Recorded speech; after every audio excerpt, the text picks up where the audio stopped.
Guys ഞാൻ അന്ന് വന്നിട്ടുള്ള എവിടെയാന്ന് വെച്ചാല് അപ്പോ ഉള്ള ഒരു ഫേമസ് ബീച്ചിലാണ്. ഫ്രീ ആണ് കേട്ടോ. ഓക്കെ, അപ്പോ ഇന്നത്തെ വീഡിയോസ് ഇവിടുത്തെ കാഴ്ചകളായിരിക്കും. ഫണ്ണാണ്, ചില്ലാണ്, പൊളിയാണ്. ക്ഷമിക്കണം, കഴിഞ്ഞ ഞായറാഴ്ച ഞാൻ കുളിച്ചതാ. ഇനി അടുത്ത ഞായറാഴ്ച കുളിക്കാൻ വ്രതമുണ്ട്. എന്നെ കുളിക്കൊണ്ടിട്ട കുളത്തിലെ മീങ്ങളെല്ലാം മനസ്സിലായില്ലേ? ഇതെന്നാട്ടോ മയിലാട്ടോ പാത്രിക, പുലിയാട്ടോ പാത്രിക, ഇതെന്നാട്ടോ? ഇത് മാർഗം കളി. മാർഗം കളിയാ? ആ, ഒരു മാർഗം ഇല്ലാണ്ടാവുമ്പോ ഒരു കളി കളിക്കൂലേ മാർഗം.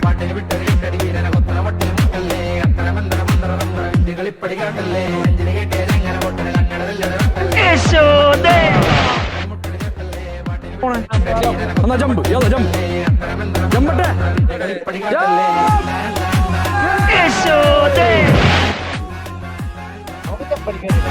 വലിഞ്ഞു കയറി വന്നേക്കുന്ന